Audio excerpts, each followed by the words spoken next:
Assalamualaikum warahmatullahi ta'ala wabarakatuh. Saya Rima Uzlifatul Wardah dengan NIM T 20198002 dari kelas Biologi 1 ingin menjelaskan mengenai foto respirasi pada tumbuhan.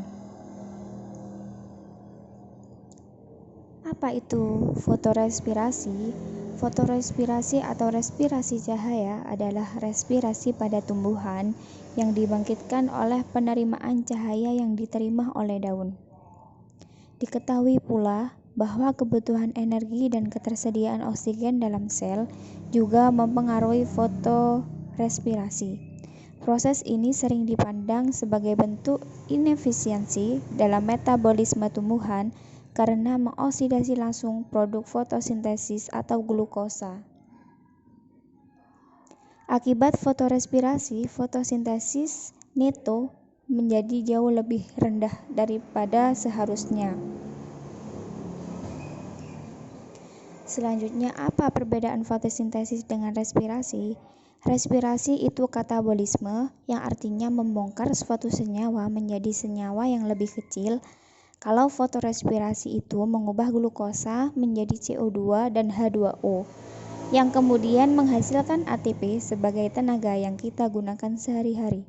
Fotosintesis itu anabolisme, artinya menyusun suatu senyawa sederhana menjadi senyawa yang lebih kompleks.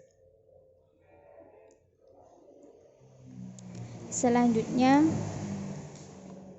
fotorespirasi mulai terjadi ketika suhu udara meningkat atau memanas. Dalam kondisi suhu sedang, ketika tanaman C3 memiliki cukup air dan stok karbon dioksida melimpah, maka fotorespirasi tidak menjadi masalah. Konsentrasi karbon dioksida di atmosfer suhu normal adalah CO2 300 ppm.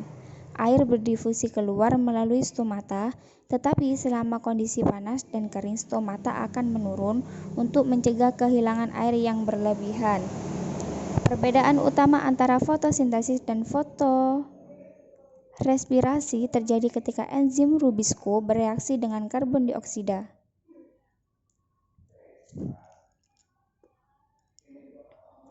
Yang kemudian ada gambar dari tumbuhan C3, tumbuhan C4, dan tumbuhan Chem. Selanjutnya, fungsi fotorespirasi. Fotorespirasi memiliki peran dalam menjaga tumbuhan dari kerusakan akibat terlalu banyak cahaya. Tumbuhan yang tidak mampu melakukan fotorespirasi karena kerusakan gen-gennya akan lebih mudah rusak oleh radiasi matahari yang berlebihan dibandingkan tumbuhan normal. Fotorespirasi akan meningkatkan kemampuan tumbuhan dalam melindungi tubuhnya dari kerusakan akibat cahaya yang berlebihan. Kemudian, faktor-faktor yang mempengaruhi fotorespirasi. Yang pertama adalah faktor dalam atau faktor internal yang terdiri dari faktor protoplasmik laju respirasi yang sangat dipengaruhi oleh kuantitas dan kualitas dari protoplasma yang ada di dalam sel dan konsentrasi substrat respirasi tersedia, yakni laju respirasi sangat tergantung pada konsentrasi substrat tersedia. Semakin banyak substrat respirasi yang tersedia di dalam sel, maka semakin cepat pula laju respirasinya. Kemudian faktor luar atau faktor eksternal yang terdiri atas temperatur, cahaya, konsentrasi oksigen di udara, konsentrasi karbon dioksida, tersedianya air, luka, beberapa senyawa kimia, dan perlakuan mekanik. Sekian dari saya. Terima kasih. Wassalamualaikum warahmatullahi ta'ala wabarakatuh.